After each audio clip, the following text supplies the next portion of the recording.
trying to come. There we go. Okay, so we're going to start that over.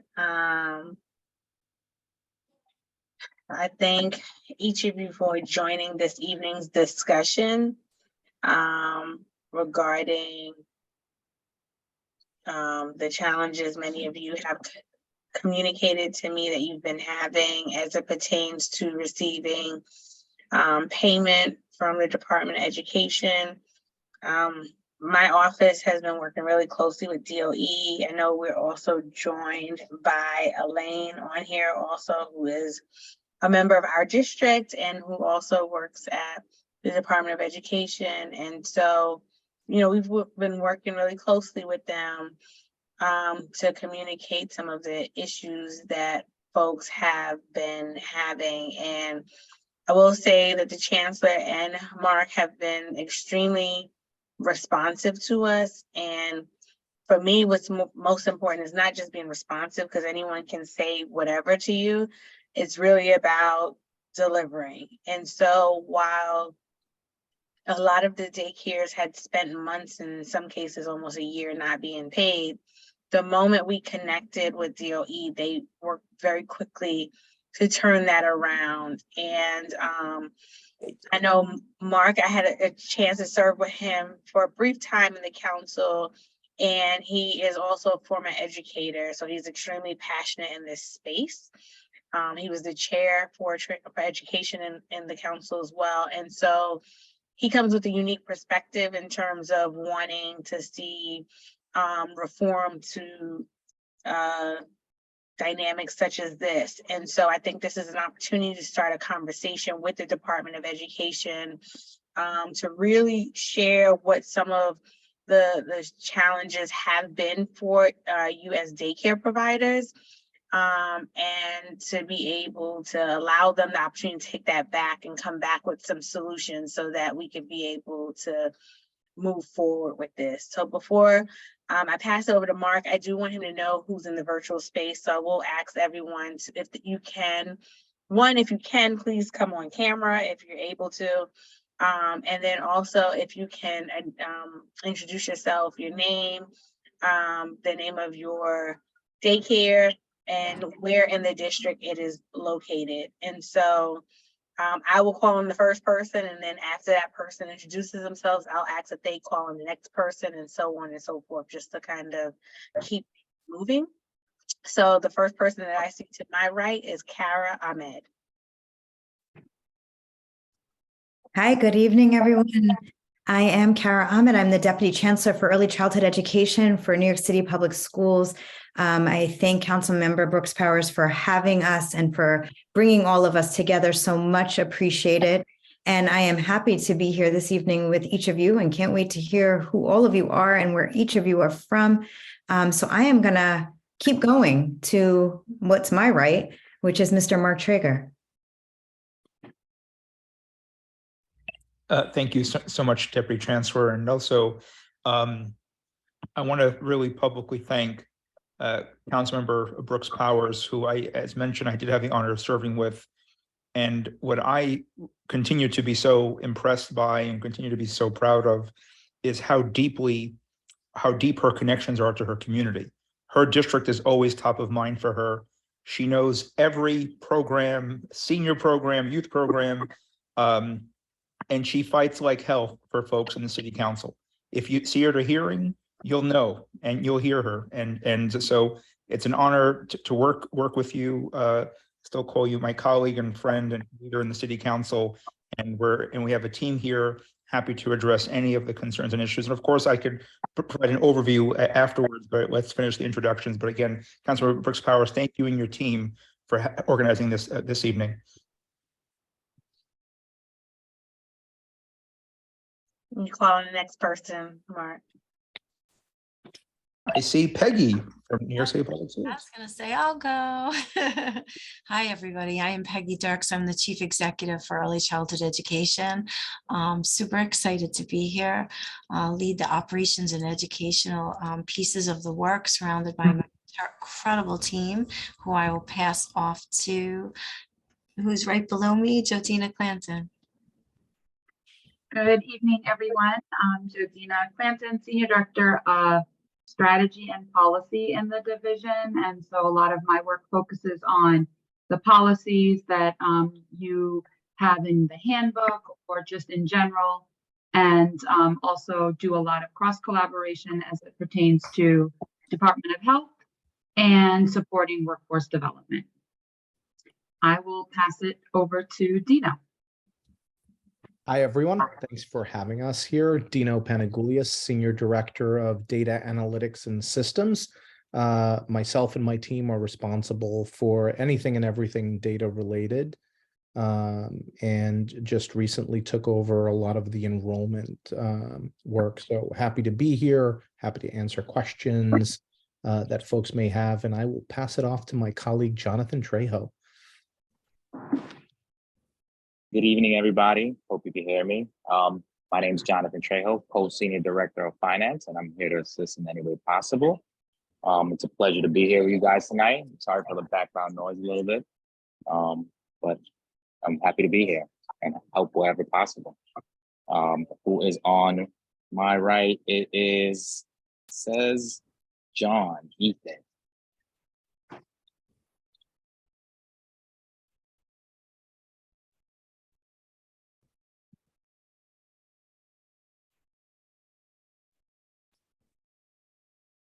What was the name you called, Jonathan?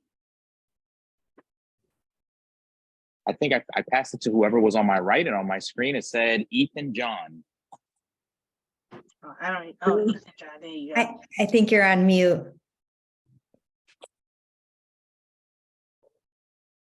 There we go. Good evening. Can you guys hear me? Sorry. Good evening, everyone. My name is Marcia Peters. Ethan John is my son. Sorry about that. I'm from the Learning Curve Center, and I'm so happy to be here. I am going to pass it on to Myrna, Miss Hughes. She's on the me. Good evening, everyone. Good evening, everyone. Good Good evening. evening. Can you see me? Yes. Good. My name is Myrna Hughes, and I'm with the Laurelton Daycare Center in Laurelton, District 29. And I just want to say something briefly that I can attest to some of the things that Mark mentioned regarding Councilwoman Selvina Brooks, as I do have a relationship with her, and I am very grateful in having her representing our district. Thank you. Ms. Hughes, pass it to someone else, please. Let's see who's.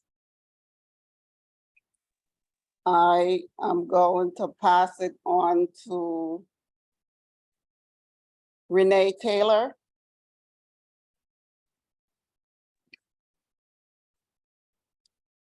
Hi, my name is Renee Taylor. I am Chief of Staff to Councilwoman Selvina Brooks Powers. I am sorry, I'm actually about to jump off. We are doing double duty, divide and conquer, and I'm about to walk into a community board meeting. But I am happy to pass this off to somebody else. Let me see. Alexis Foot. Good night, everybody. How are you? So our daycare, me and Amber's daycare, is called Don't Doubt Your Mother's Hands.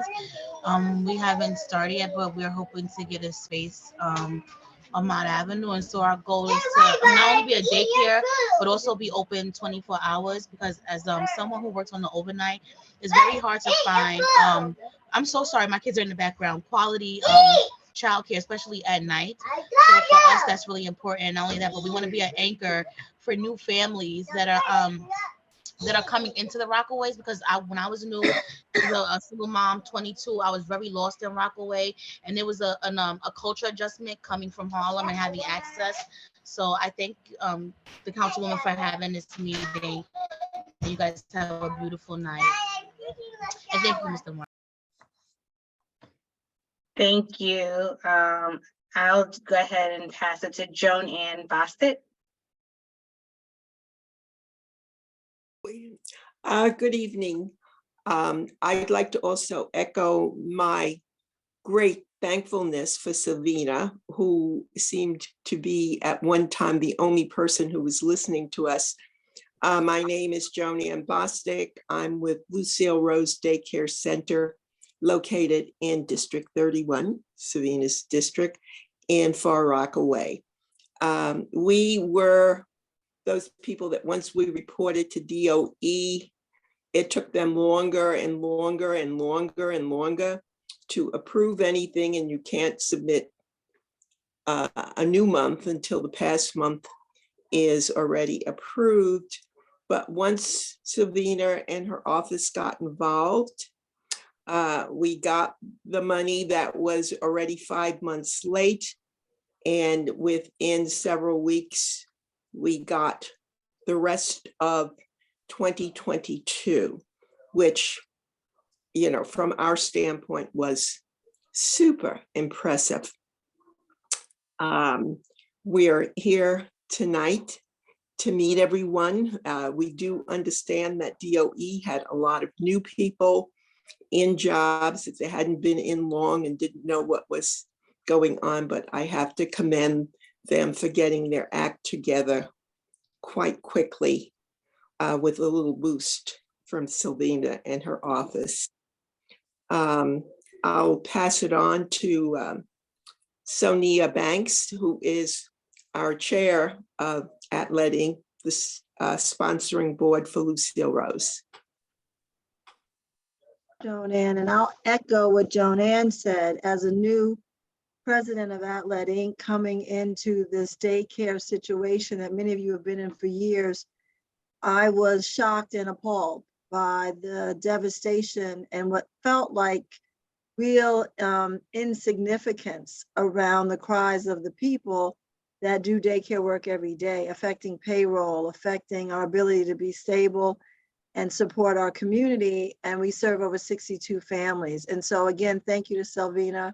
Thank you to Renee Taylor and Mark and those that kept taking my calls, the assistant chancellor. I know I wrote a dissertation to support and track everything that my financial consultant told me was going on. So it was a hard beginning as a new board chair, but with us banding together, working together, meeting like this and becoming our own coalition with the great leadership of Silvina Brooks and the new administration that's in DOE, we hope to not be faced with 5-month delays and this need to continue to bang on the doors of what should be appropriated money as we're doing things appropriately. So thank you, I echo, and I would be happy because I was having issues coming in and out to call upon, let's see who hasn't gone. So apologies if you have. Monique Scales, did you go already? No. And I want to just call on my Atlet board members. Thank you. Hello all, so I'm Monique Scales, one of the co-senior directors of finance with the Division of Early Childhood. Not sure what all I'm supposed to be introducing here, but that's who I am. Brief introductions. Yeah, we just want to know who's in the virtual space and just to kind of move it along just a little bit. I have Jack Siegenthaler and Lisa Morgan from my office. Jack is my policy and budget director, and Lisa is my community partnerships and event coordinator. And she also handles education issues in the office and provides support there.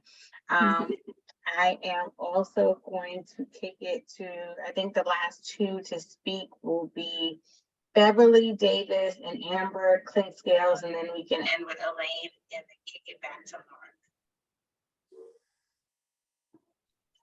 Mark. Hello, I'm Beverly Davis. I'm the principal and owner of the Nurturing Center Academy located on Springfield Boulevard in Queens Village. And I am grateful that the Councilwoman has brought us together. And I thank you for your time. And hello and good evening to everyone. Good evening.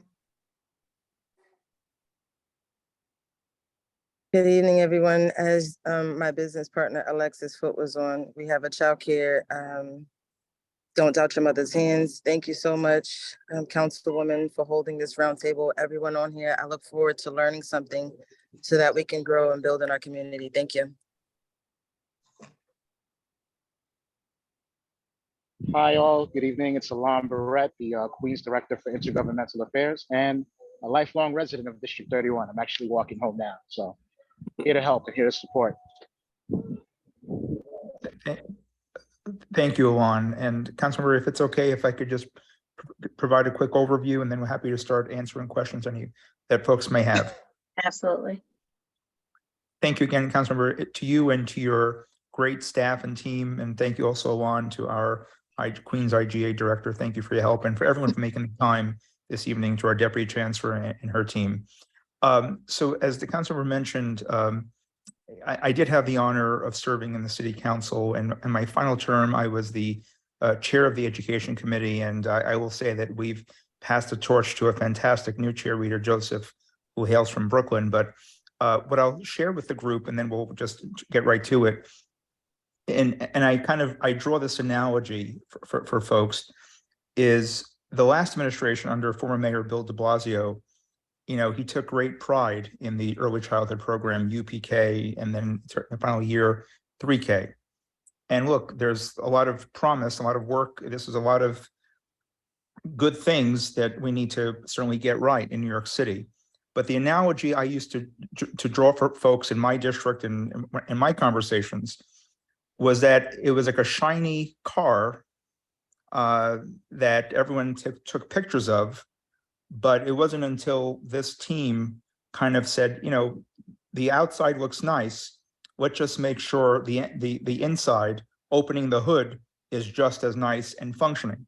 And that's where we saw a whole host of challenge on day one. Now, some of you know very well what some of the challenges are. I'll give you an example. When I used to chair the committee, I used to hear from providers in Brooklyn and other parts of the city that said, hey, in 2014, New York City came to us and said, you know, open up a program, open up pre-K. We need to fill seats. Bill de Blasio wanted to fill 70,000 seats in year one in 2014. And then some providers would complain to me saying, here we are, the DOE gave us a contract to open up a site in a neighborhood.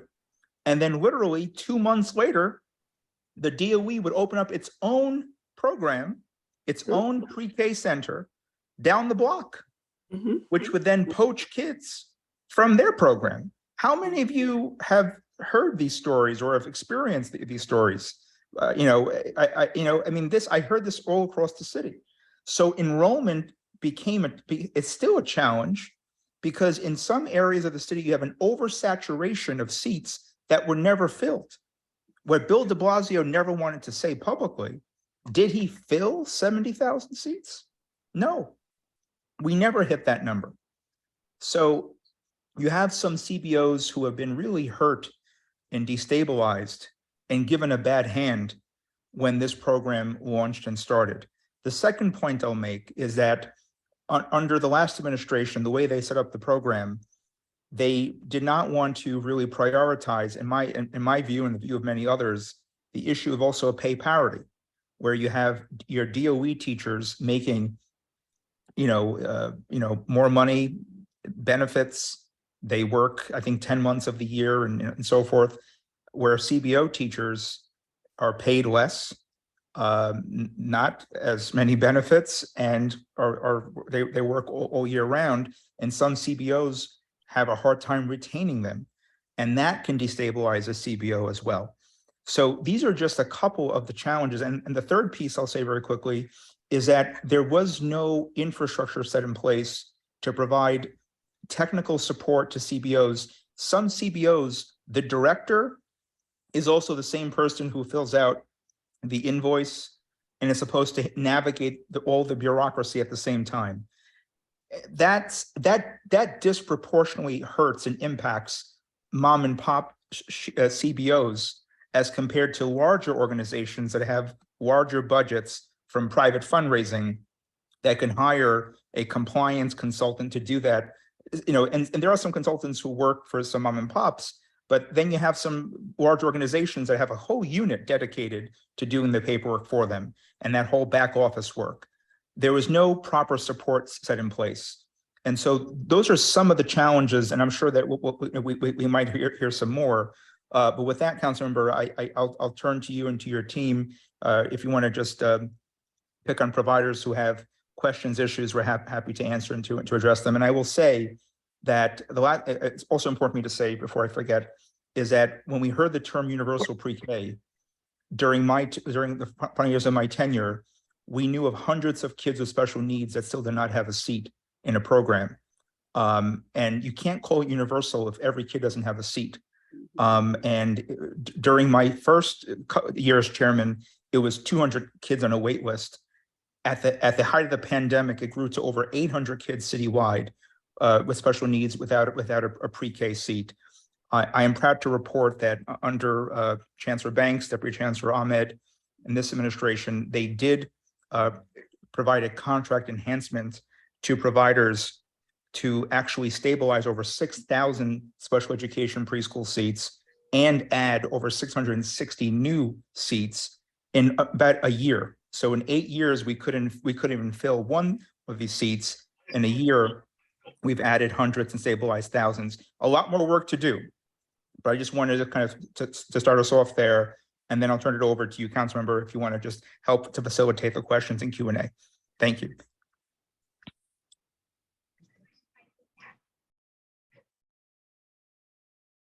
Just apologize in advance. My toddler just got home, so she may be an active participant this evening because she's in a mood. But I did want to acknowledge that we are joined also by Marlene Smith with AtLed, as well as Miss Thalia Hodge with Excelsior Childcare and Springfield Gardens. And I just hope I didn't miss anyone else. I see Jasmine Bowling just joined. I'm not sure what daycare you're with, but if you could put it in the chat, that would be great. I want to open up the floor by a raise of hands so that folks can share what some of their challenges are. I know in talking to Ms. Hughes, for example, there's a small group of folks that have come together in terms of daycare providers that, just share information. And I know that on the Rockaway side with Lucille Rose Daycare, there's an interest in being a part of that also and having some ideas of how to make this system with DOE work better. So I really want this to kind of be, sharing with the DOE. And I just want to thank you again, Mark, for not only being here, for bringing your team, right? Which shows that, we have people who can really answer some of the questions tonight, and what they can't answer, they can at least hear firsthand your experiences to take it back and be thoughtful in terms of how to make the system work for everyone. So I am going to ask that just by a raise of hand, we'll start to call on folks in terms of things that you'd like to share, concerns you have, challenges you've been having as well. This is Beverly Davis. I didn't raise my hand. I'm out. So I just wanted to just share firsthand what most of the DOE contracted providers are experiencing, and most of it is lack of payment in a timely manner. That's number one. Besides enrollment, and as the gentleman was saying, they ask you to open up a facility, and then they put a facility right down the block from where you are, and then you don't have full enrollment. That doesn't make any sense. You're defeating the purpose, and then you're putting the smaller person out of business. When they were counting on your contract and the enrollment to continue the continuation of their business, if you will. But lack of payment in a timely manner this year particularly has been the worst yet. And I've had a contract with DOE for many years, but this year has been the worst. Thank you.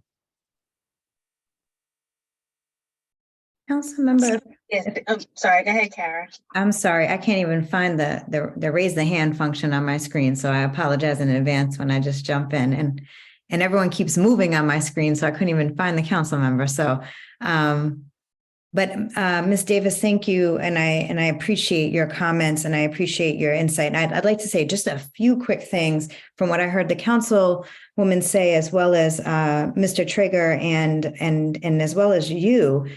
One, this is so incredibly important to us because any of the things that we've been doing, the changes that we've made, the ways that we've needed to strengthen this system has been really, truly informed by the voice of our leaders and our CBO leaders, our family child care providers, our network leaders, and our school leaders. We cannot do this work without you. So I say that because I hope to glean more insight even this evening, but I hope this is just the beginning of a conversation and certainly not the end. And so I welcome and I invite the feedback. I appreciate it always. I've spoken to many of you that are on this call. I know many of our team members have. But to Mark's point, we have truly inherited something that of really epic proportions that I don't think any of us really understood. And I am very sorry, Ms. Davis, that this felt like one of the worst years that you've had. And it's simply, there's a lack of an infrastructure that just did not exist around invoicing, managing invoices internally, managing invoices in partnership with providers.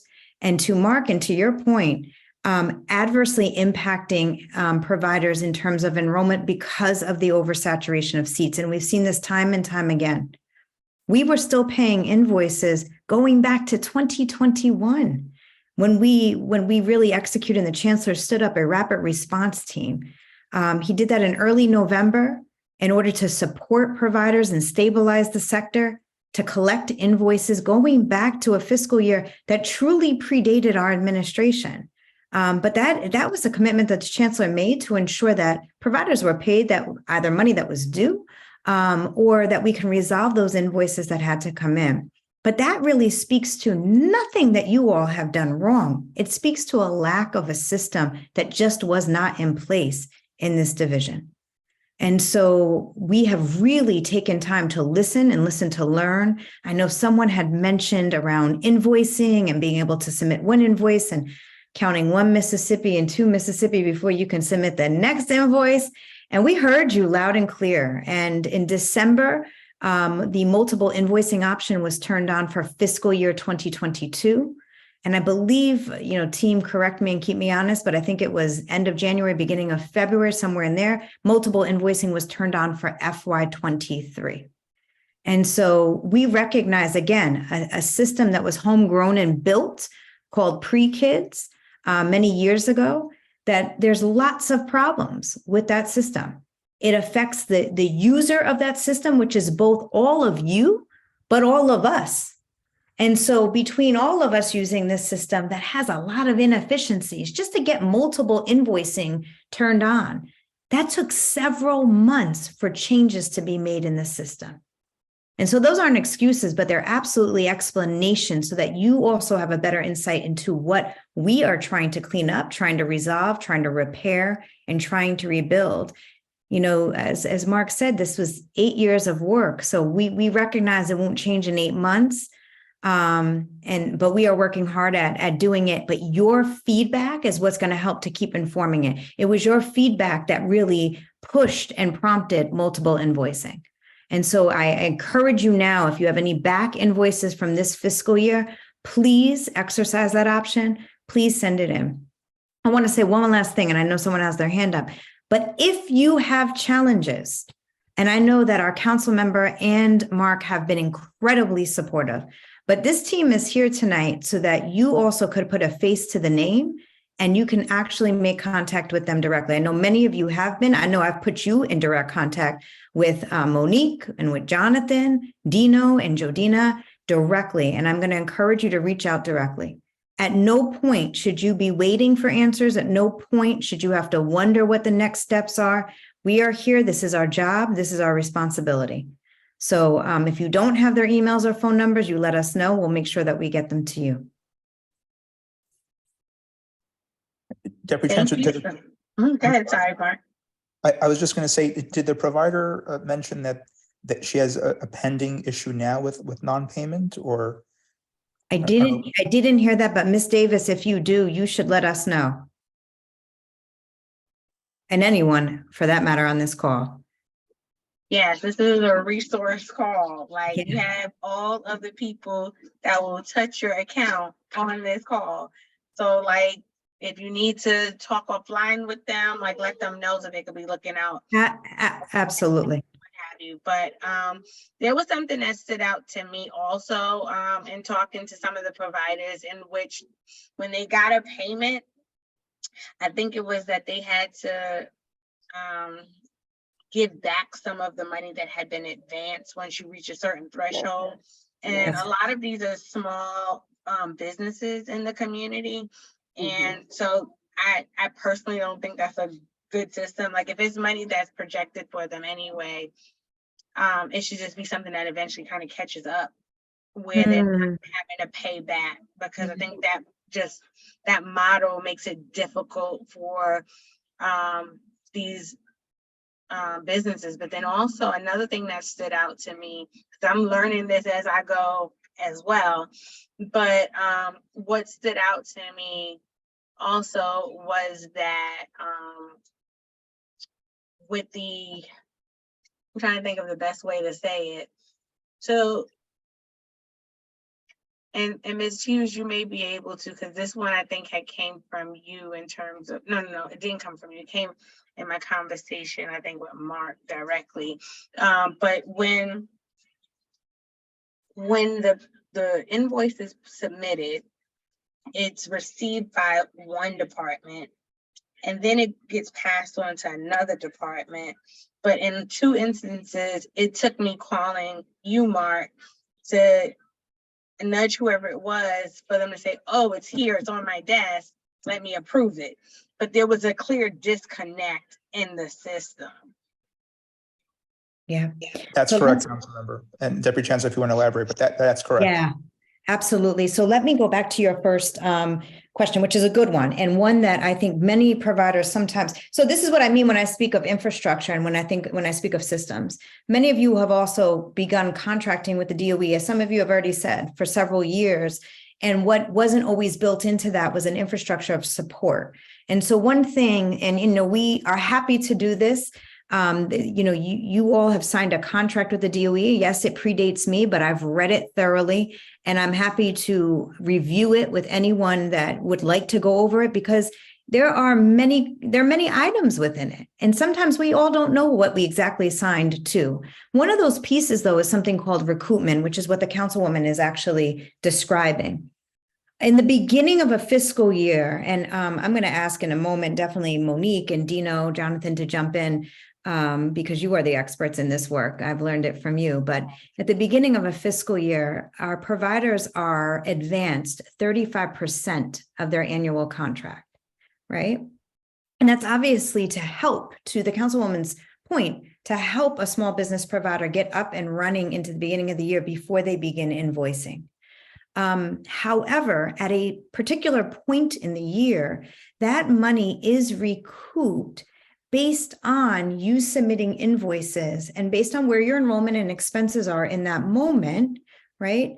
Because it's not necessarily money that then is earned, right? So for some of our providers, not that much will be recouped at a certain point. For others, more will be recouped. It depends what you've been earning month to month. It depends what you're earning at that point where your enrollment is. And this is where I ask us to really, and many of you have done this, connect all these dots.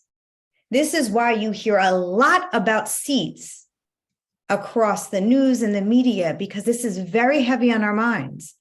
Because if we have too many seats and it impacts your enrollment, that impacts your invoicing. And when that impacts your invoicing, it's going to impact your payment. And so for us, this is not okay. This is not okay. It is not okay when 65% of our settings that are serving our children that have OSIS numbers in the DOE are our providers, 65%. So it is not okay. It's not okay when our providers are primarily women and women of color serving our children, and yet they're adversely being impacted because of a system that was created, from the onset of rapid expansion and lots of seats. But it all goes back and then impacts your invoicing and your payment. And so I say that because I want you to really know what that means. When we send out a survey and say, tell us what your community needs, tell us what your families need in terms of seats, it is our effort to change those seats to support you to increase enrollment. So that's one piece. Going back to recoupment, that recoupment process has to happen to support you in not having overpayments, right? Because your contract is only allowing for X amount of payments throughout the year to meet your contract value. Monique, do you want to jump in there just to say a few words? Because you are definitely the expert on recoupment well before me. So you are absolutely correct, Dr. Ahmed. So basically, while we advance the 35% upfront so that the providers can begin to run the business and ensure that they have funding available to pay for their expenses, they're invoicing the following month after the expense has incurred.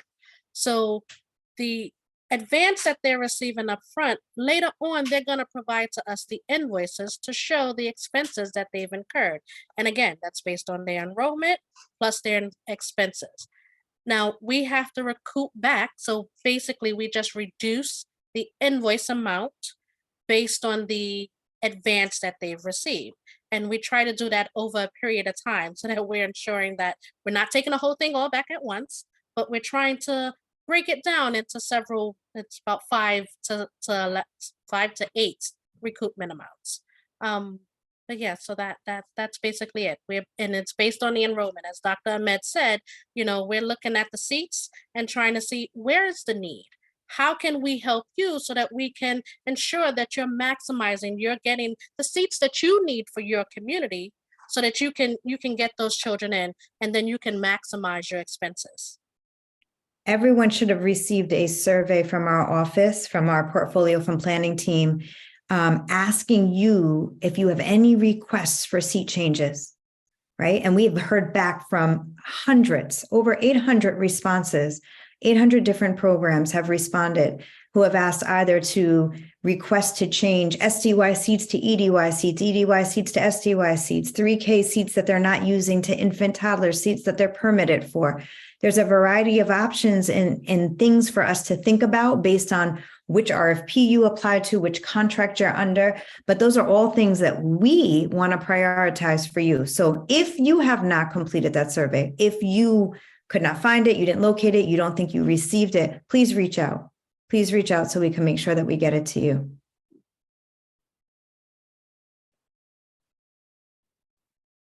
Thank you so much. Next, we will hear from Amber, followed by Joanne, followed by Ms. Hughes. Thank you, Councilwoman. I'm just going to keep it very brief because my partner and I, Alexis Foot, that's on the line as well. We're really in the beginning stages of startup. We're just registered. So we're on the line to really hear a lot of the information about the process on how to do it. I guess a few of the issues that I've encountered personally is because I'm coming from like a low income area. I make just about a minimum or whatever my income is. But it's like, how do I really obtain the funding in the starting stages? Of course, saving as much as I can to invest in my business, but it's like, I know that my community, we need the child care center, especially the overnight care. To my understanding, I know that HRA grants, I know they pay within a loaded time. So it's like working on the overnight. We have a lot of professionals or just parents and in full reality need a break.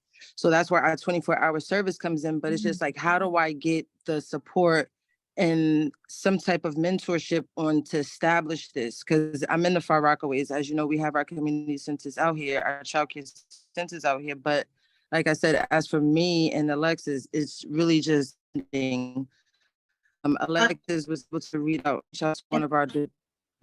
And Amber, thank you for that. Tonight, I will say is really focused on the existing providers for specific things around the payment system because they haven't really been getting paid. We can connect offline to make sure that we get the appropriate DOE staff that can talk about like the grant and funding opportunities for newer daycares that are coming, but I welcome you and Alexis to definitely stay on to capture this information, because it's hopefully you won't have to experience this when you get off the ground, because we're looking to try and get some resolution for it. But I just want to manage our time and expectations in terms of who's on the call tonight. Okay. Next Thank we'll you. hear no, thank you. Okay, next we'll hear from Joanne. Okay.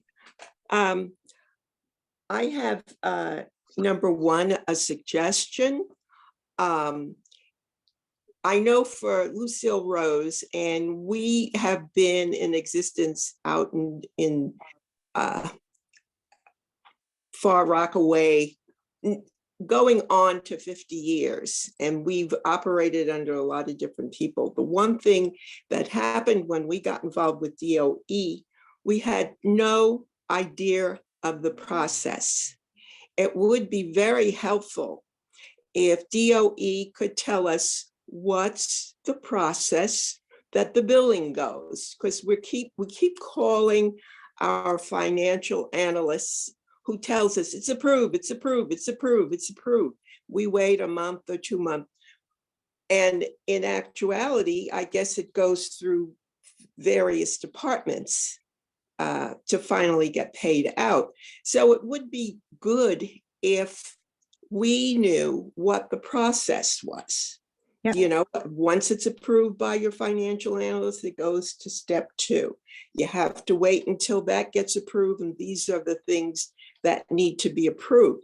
What we ran into is the financial analyst, he was so pissed with us calling him every day that, you know, things just really went awry. The other thing is on recouping. I know this last year was just so horrific, but when it came to recouping, it took so long for DOE to approve your expenses that when they recouped, we were 2 months or 3 months beyond the time that original invoice was submitted. And you recouped most of our money. We didn't even have enough to pay rent, because if we were to get back $90,000, you know, you recouped 70. So I think the system needs to take into consideration the base expenses. What does a daycare have to spend? And I understand about enrollment and all of that, but we have to really look at the system, and both of us understand what the system is, not only DOE, but the providers too. Yeah, I thank you, Ms. Bostic, for that. Well, because one, you need to understand the system so that you're empowered to not only use it, but understand what that process is from start to finish. So let me just say a few things about that. There's nothing magical about this process. So let's just take the magic out of it, right? Because I know everyone makes it look like a magical process. What I heard you say about an analyst being annoyed, that's unacceptable. So I'm going to ask Monique and Jonathan will follow up with you offline, because we'll need to know who that is and what you experienced. We won't accept that. That's not appropriate. We are in service to you. You're not in service to us. So let's just remember that. And again, I'm going to be very clear. You ever experience that? I don't want you to wait a moment, a day, an hour. You can contact me directly. Plenty of people do. I am very, very happy for you to do that.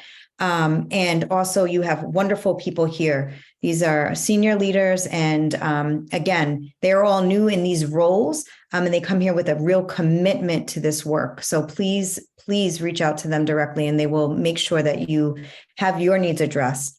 That said, the process to have a payment go through, and that process, there's a ton of different webinars and trainings that I know are on the website. We can also share those with you. They've been offered to a number of providers, so we can reach out to you directly. Jonathan and Monique, we can make a note of that. I think Ms. Bostic, you've been in contact with me before, and I think also with Monique. And so please, we can certainly share those with you so that you can see them from start to finish. But But this process, in simple terms, you're submitting an invoice, and let me just be clear, once that invoice gets submitted and an analyst is reviewing it, sometimes it needs to be sent back to the provider.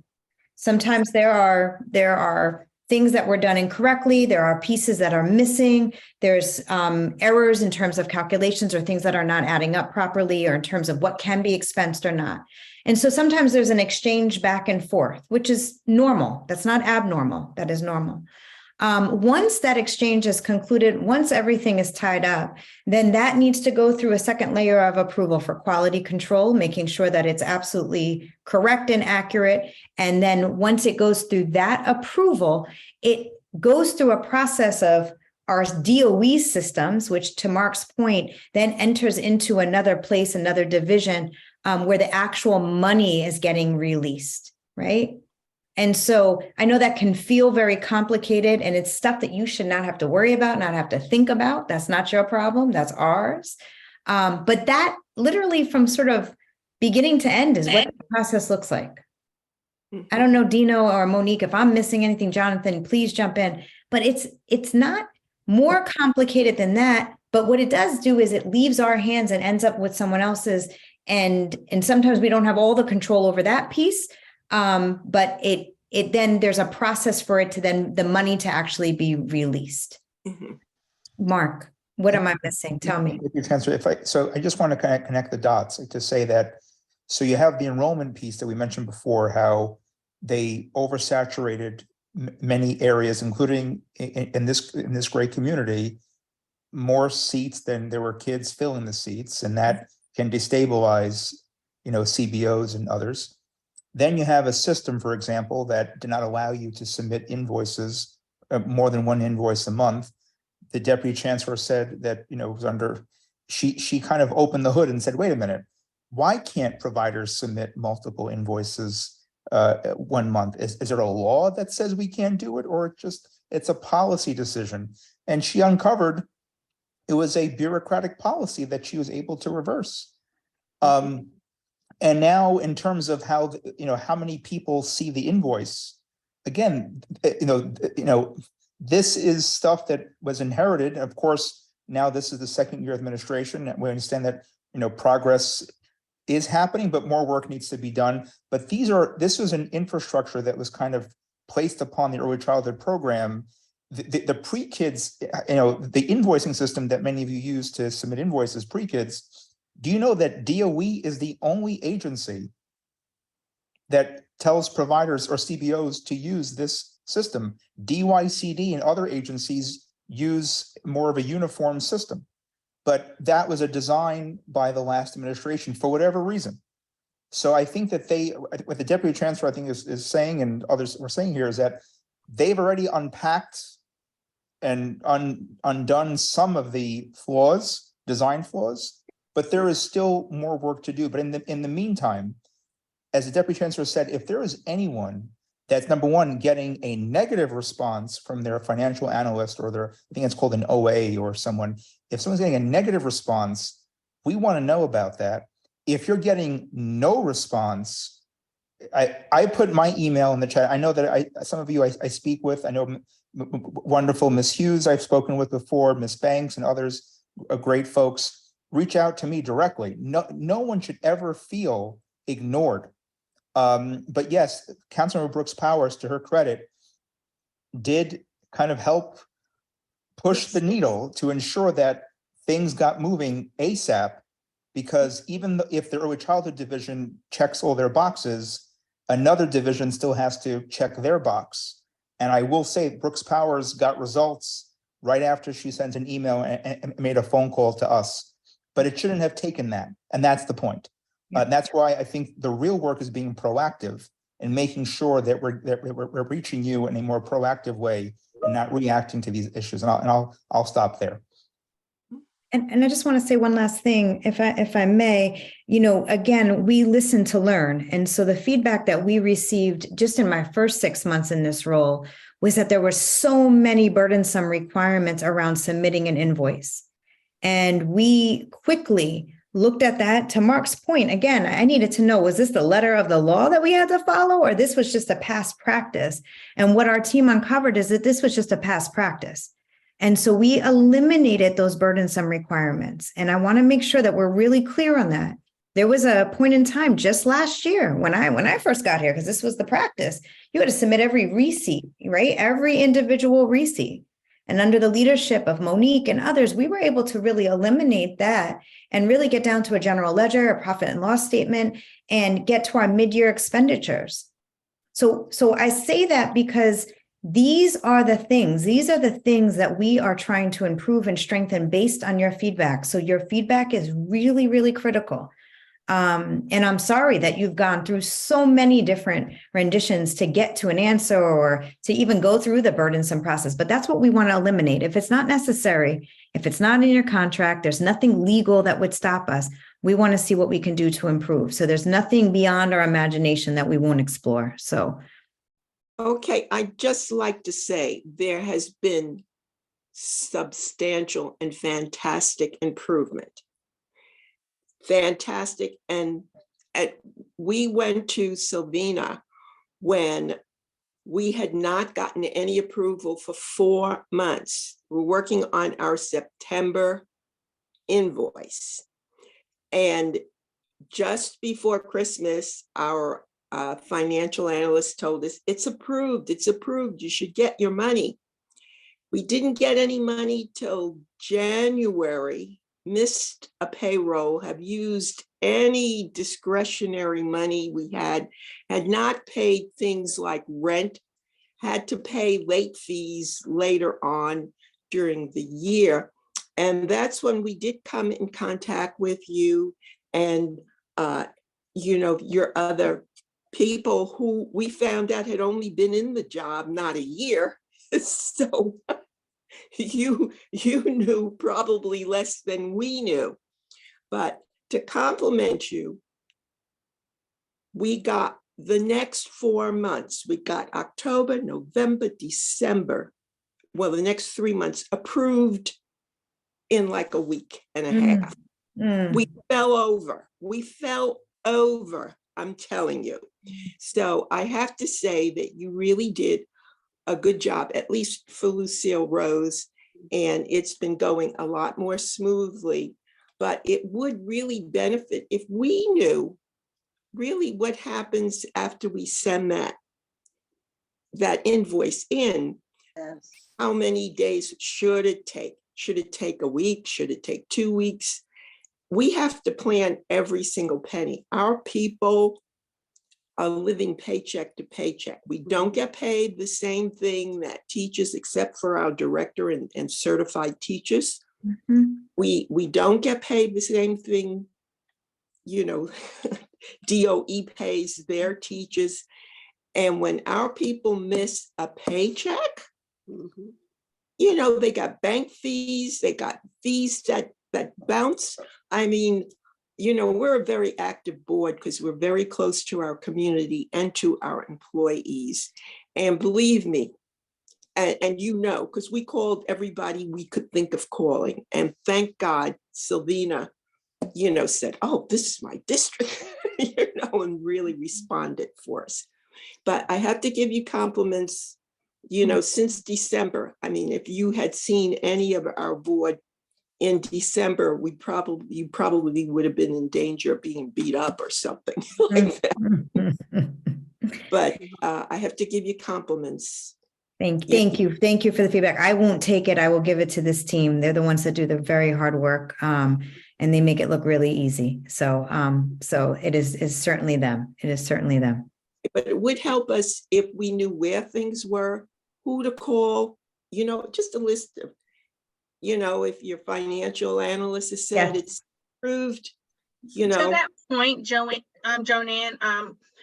Deputy Commissioner, is it possible to maybe put like a cheat sheet together that we can distribute to our providers, like a who's who, like who to call if type of situation? And then also if we can get a separate one pager that kind of walks through the process that includes like almost like a graph that like shows what each step is and how long the estimated time is, because then at least if it's like more than a week, and it's supposed to be 5 days, at least on the next Monday, they could then be following up saying, hey, I know it's supposed to take this amount of time. What's the status?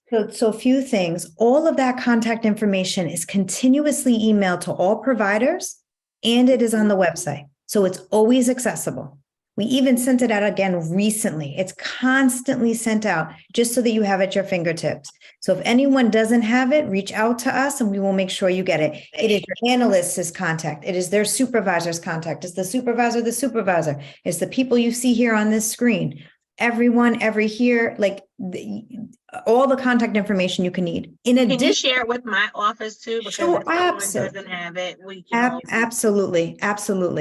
And maybe Monique, Jonathan, we can pull that information up and send it on to Mark and Alon so they can make sure that the council member and her team get all of it. In addition, this also links you to all the trainings that are available that have taken place and that are also archived. And you can go back at any time at your own speed, your own rate, at your own comfort to look at those trainings and really see sort of start to finish the invoicing process. In any organization, especially in our city agencies, from the time you submit an invoice to actually seeing that money in your account, it could take up to 30 days. 30 days. That's right? helpful to know. Okay. We aim, we'd love to do this in a day turnaround, right?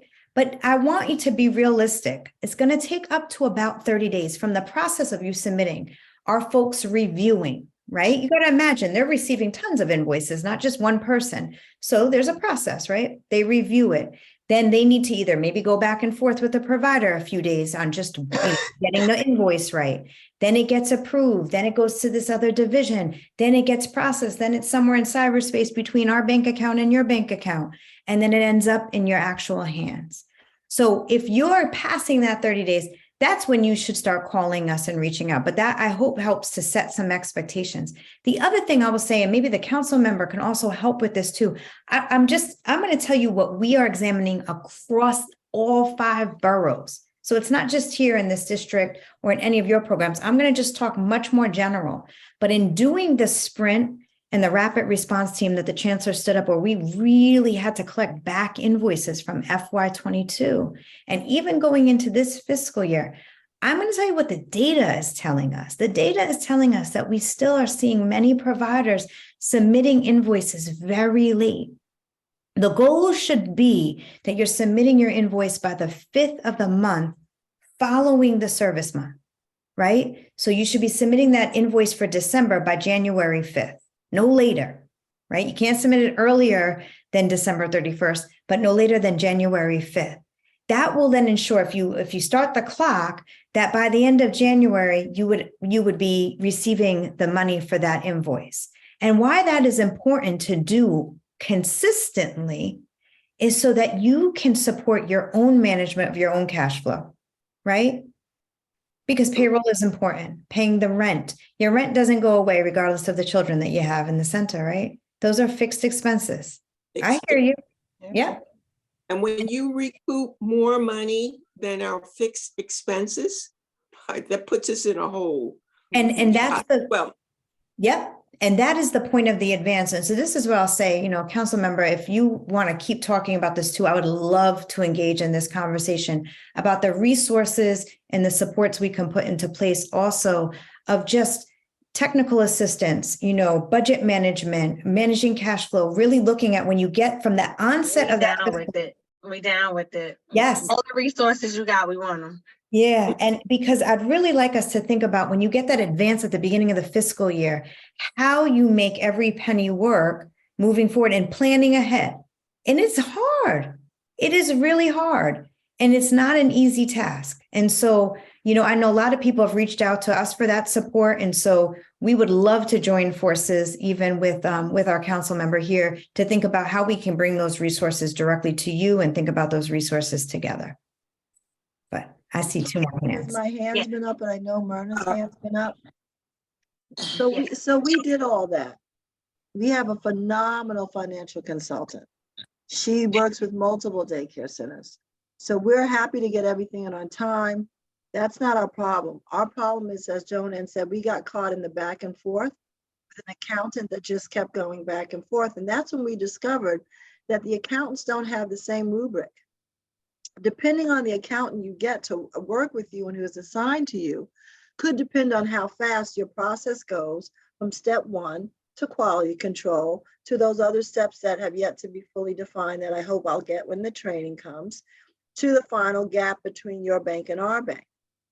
And so what I'm hoping I'm hearing tonight is that that consistent process for each accountant, and I hope this is part of what we were getting to before when we were talking, Mark, is that consistency. So no matter who your accountant is, it's the same rubric, right? They're not looking for one thing that is going on with Lucille Rose and something different. Mhm. Are we putting things in place to ensure that consistency? And again, we have the amazing benefit of having a phenomenal financial consultant who gets everything in on time. And she went back and forth. And my 7-page note to you outlined every back and forth with that accountant. And I called him by name, and I can send that report back again. The concern is that she knew that that accountant was giving us one answer, and the other daycare center she works with had a different accountant, and their stuff was going through. So I do appreciate you saying, how can we get to that level of consistency? Because that'll put trust back in my board. I'm not worried about my consultant. She's going to give you what you need. She goes to these trainings. I'm concerned about, are we going to see the continuing support that we've seen that Joan Ann Bosick supported you for? And I'm hearing yes. Are we going to have a consistent rubric no matter what accountant it is that's working with us? We're going to get fair and equal treatment across the process. I'm hearing yes, and you want to know if it's otherwise. And then I'm hearing that 30 days feels like the limit for all these steps that have yet to be fully defined, but I got step 1, step 2, that within 30 days, when I look at that list of who to call, I just start calling people. I'd love to know week 1, I don't no longer have to call this person because it's out of this stage, but it's now in quality assurance or control. So I call that person. And then when it gets to the next place, I call that person. Giving me a long list means I got to put everybody on the chain and call everyone. So that's my question. Consistency across accountants with rubric and the name that follows the step in the process so I don't bog your process down. Thank you.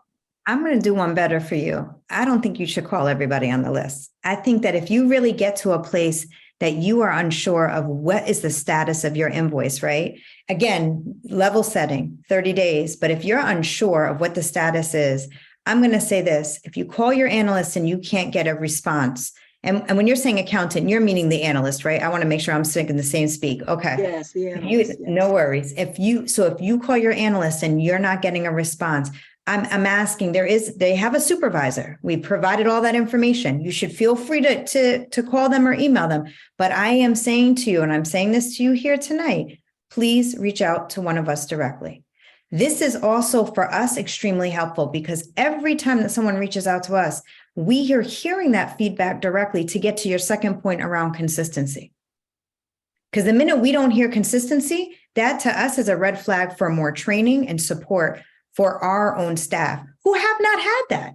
Let me be clear. They have not had that. I was shocked when I found out the limited amount of training that they had for several years. And so we were starting, we got to build that foundation. It's like when I talk about young children and I talk about the fact that we're building a strong foundation so that they have a very rich, strong foundation for them to succeed academically for the rest of their journey. It is very much similar in this case. We have to create that foundation that just didn't exist. A very broken foundation, very much just lots of cracks in it. We've got to put it back together and get it right. And so when you let us know that you had a problem with an analyst, they were challenging, they didn't give you the right information, that is very informative for us. So I don't want you calling a million people. That's not a good use of your time. Right. I appreciate that. Thank you. You got it. Ms. Hughes. Yes. I just want to, give big shout outs to Mark and Monique and Councilwoman Sylvina Brooks. My monies came into my account today. So I thank you so much. And I have 2 issues. One, in November, when I got my last payment prior to this one, I was told by my analyst that I had to reduce my invoice amount to around $2,000. Is that money going to be given back to our program? Monique, do you want to take that one? Jonathan, Dino, does that sound familiar to you?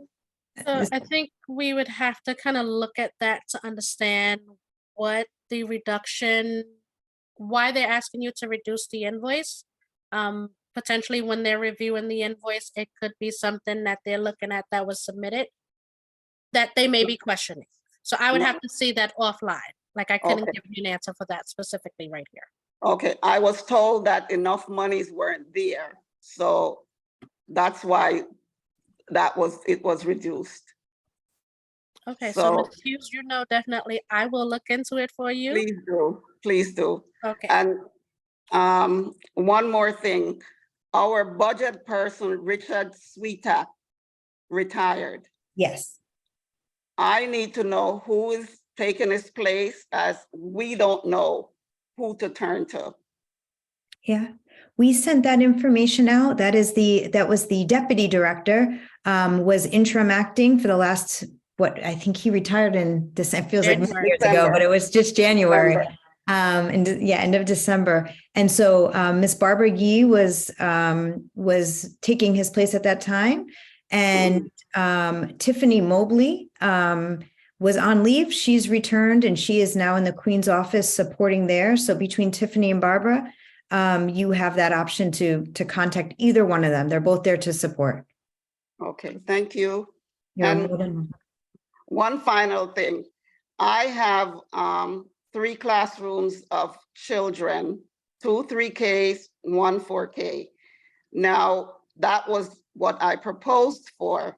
However, I am anticipating where I'm going to have slacks with parents, as I do not have the space for my 3K children who are going into 4K. Okay. Mm-hmm. How did you end up with that? That's what I put in for. So Why did you now put it? they all want to return. Sometimes you figure that 4K students are going to schools with their older siblings, but parents want them there. And we have 33 Ks and we only have 18 spaces. Right. Why would you end up with, we want to make sure that children and families have a place to articulate to from one age to the next so that they don't have to leave, right? When families find a place that they trust and that they love, they don't want to go anywhere. So I'm going to be in that bind. So what do we have? I may have to refer students elsewhere. Yeah, I mean, it sounds like you don't have the space for it.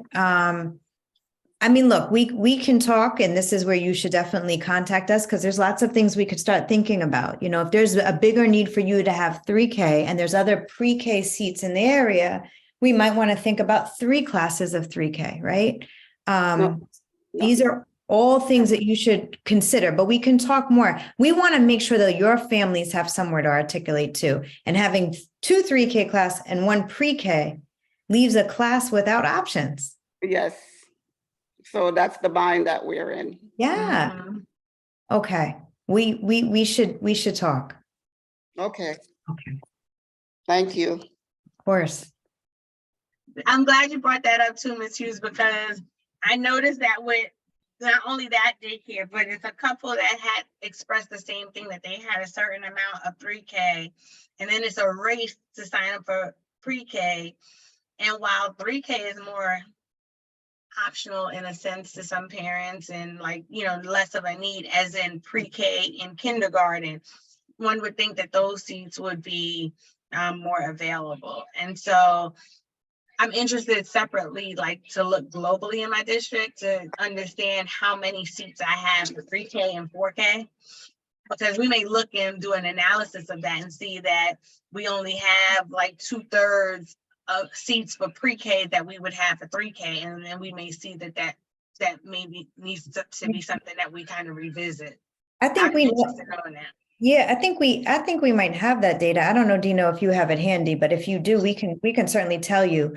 And I will say this, I know that our portfolio planning team has been doing a lot of work in preparation for the upcoming school year. I understand that they've already reduced a number of unused seats in some of their district schools and actually increased seats in many of our CBOs. And so that work has also been happening because, again, this is a priority for us. We want to make sure that we're getting this right in support of you. But yeah, I would say council member that, learning starts at birth. And so we want to ensure that we truly have a birth to 5 continuum, if it's not in an actual program, but within the community. And so that families have this option of not having to worry about where their child can be from the time they're an infant to the time they're ready to go to kindergarten. And so we are seeing certainly that families are gravitating towards high quality infant toddler programs and then places they can have their child when they're 3 and then when they're 4. I think these are the things that we, Ms. Hughes, we'll talk more because I think we want to look at that strategically for you, right? Thank you. If you're in a place where you can't physically have more classroom space, right? So we can't just add, additional classes. We want to think about what's going to get the most families enrolled at your center, and then where are there other options too? So let's talk that through. Okay, thank you. You got it. Sonia, I don't know if your hand was up from before or No, I put it up again. This may be a little off topic, but it's a concern that we have, and I'm sure other daycare centers will have when it comes to discretionary funding. And I don't know if this is a question that we would leave with our city council member, and we do appreciate all that you have been putting into all of the programs that are in Far Rockaway with your discretionary budget. But we're in a really awkward bind with our facility that we're in. And over the winter time, we lost heat and we still are without heat. And so we're getting proposals and doing all that. But as a very small daycare center, we actually do not have the funding to repair the heat, which is now going to be the cooling system as our temperatures increase. And I didn't know if this was the place to raise that question or to bring that up with such creative minds and those of you that want to help. But many of us, again, don't have the reservoir of financial stability to be able to offset these kinds of expenses when they happen in the dwelling. And the arrangement that we have with our tenant does not include any provisions for that. Is there any advice or anything we can garner from this meeting on how we would go about finding financial support or resources or guidance on what to do to help us with this expense? Because as I said, we do not have the allotment for it, and we must have heat and air and Absolutely. I will say a few things, and I don't know, Mark, if you have other thoughts as well. So one, I just want to make sure, right, especially in the winter, if heat is not working, that we've got kids that are safe and they're in a good, safe environment, right? And they can still be in the facility. Otherwise, we'd have to look for a swing space, whatever your DOH permitting process would allow for. Okay. Did you have to move facilities? Is that what happened? Yeah, at a period of time, we had to back during COVID, and then we just had to shut down, right? We just couldn't be open if we didn't have the heat in the wintertime, which cost us a lot and cost a lot of challenges for our families. And then, of course, the weather's getting ready to change. And while we're getting 4 proposals, everyone we know is trying to help us with this old, wonderful building we have. We don't know how we're going to pay for it. And so it jeopardizes us. And we know the year is coming to a close, but Yeah. And you are renting from, okay. Because I would just say this, I know that Ms. Bostic and I think we had one of our very first conversations was around heat. And, just knowing what you should be advocating for with your own lease with your landlord. And so, if it's not inclusive of your lease that they should be fixing the heat, just triple check. Because we know that terms do change. I'm just seeing a beautiful baby in the council member's hands. I'm sorry, I'm so distracted. Oh my goodness. So cute. But we've also had our Division of School Facilities who, while this is not under their purview, because these are not DOE buildings, they have been absolutely phenomenal at coming out to sites and taking a look to see Yes. what they can do. So I don't know if we've done that already with you. You 'Cause- have. Okay.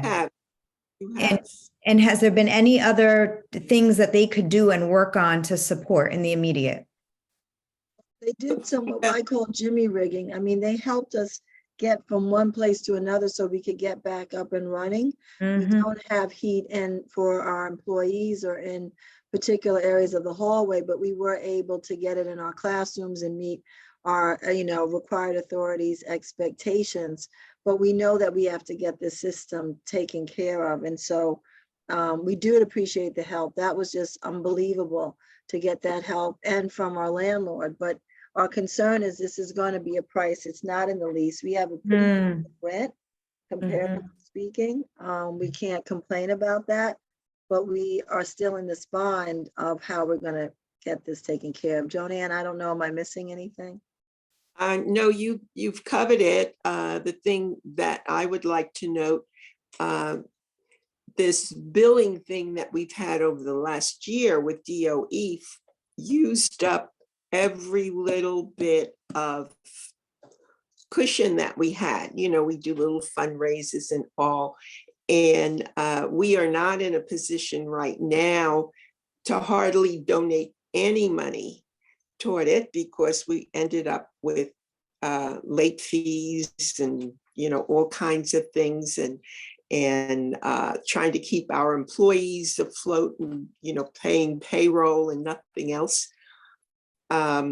So we will have to, because we're in Auburn View, so we're viewed as a business. They put in all of these new facilities when we had Sandy. And when they put that in, they said, this is all new. And now all of you businesses, and we're a business, are responsible for this in the future.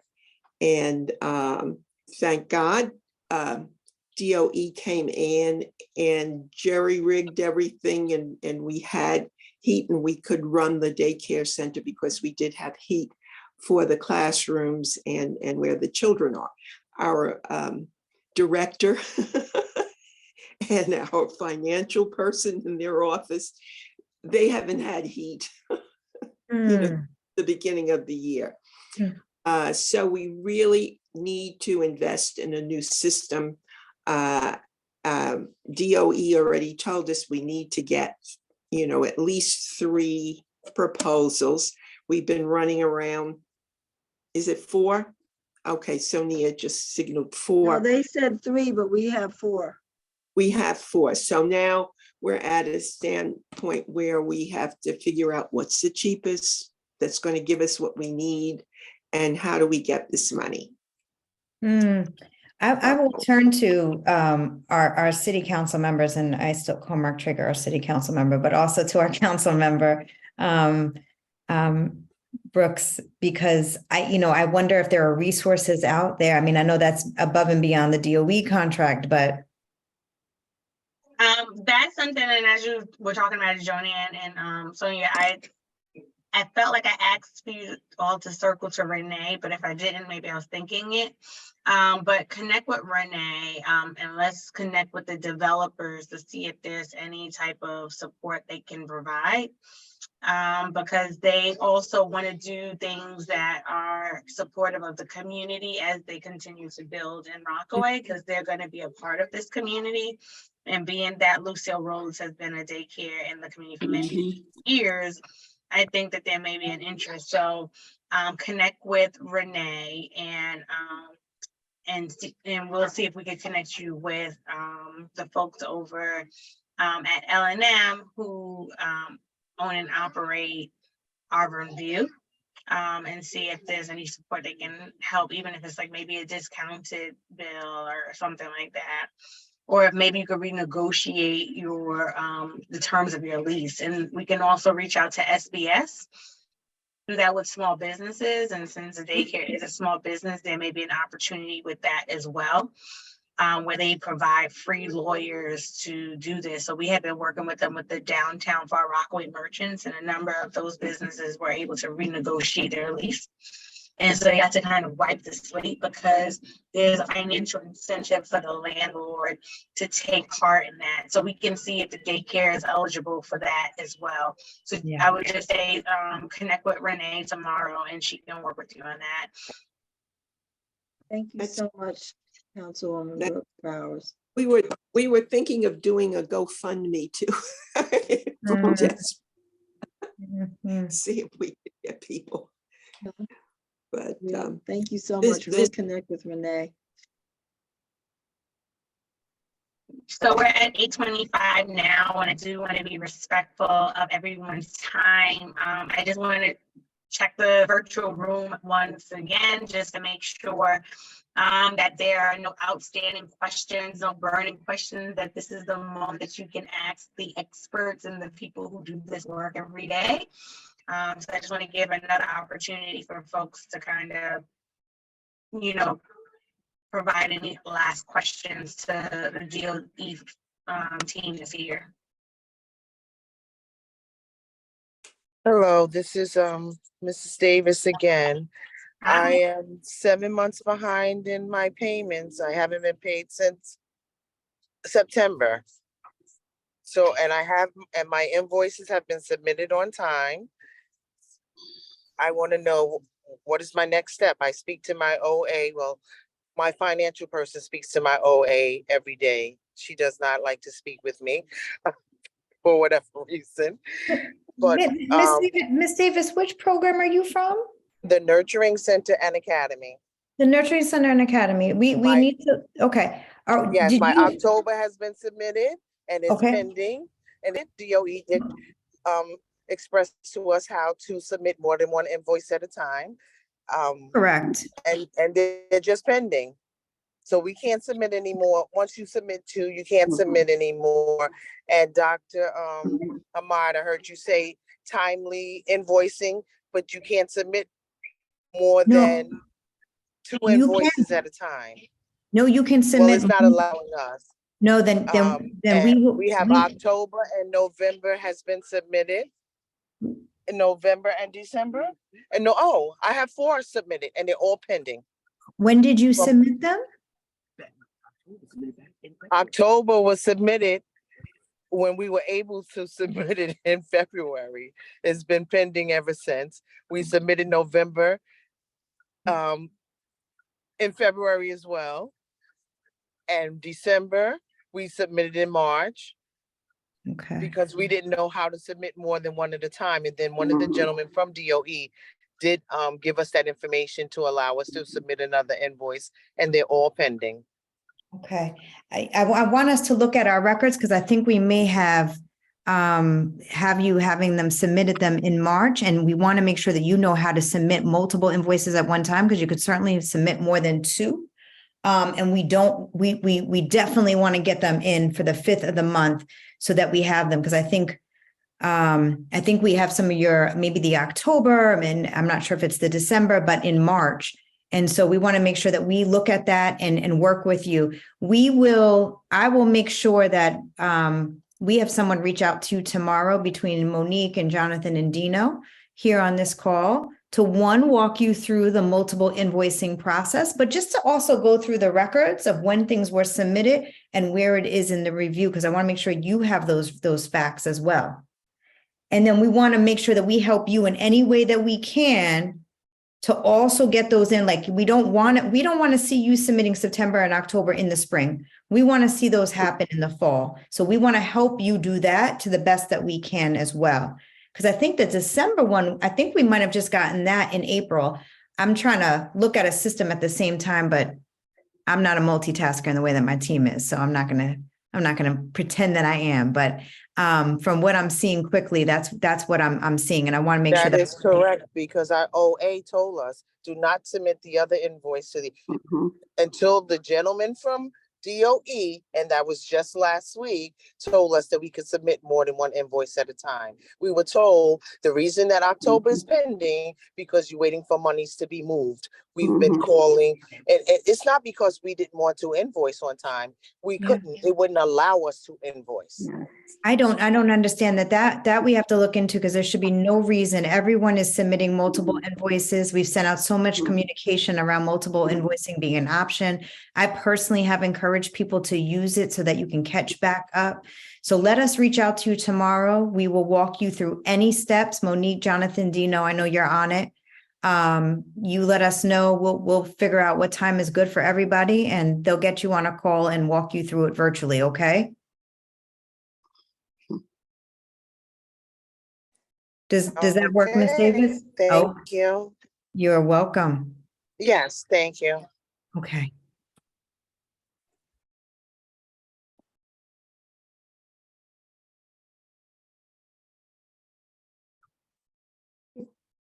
Okay.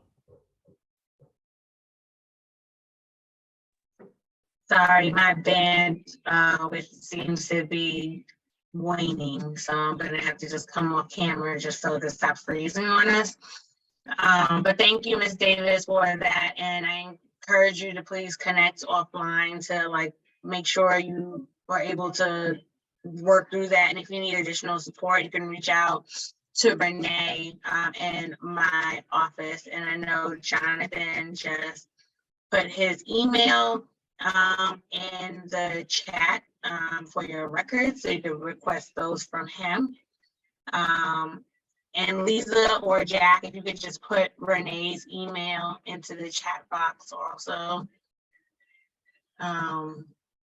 so folks can have Renee's information. And with that, I just want to say thank you, everyone, for participating in this. We will absolutely find other opportunities that we can be able to work in partnership with the DOE to help streamline some of these processes to make it a bit more easy for providers like yourself. And I'm going to be taking the Deputy Commissioner up on her offer in terms of being able to bring trainings to folks so we can figure that out. And I'm thinking something virtual because we have a mainland part of our district and then a peninsula part. So it'll be kind of hard to get everyone into one space. I know a few other providers wanted to be a part of tonight, but it's the holiday, so some of them are out for the holiday. So again, thank you so much for being a part of this conversation this evening, and have a wonderful evening. So much.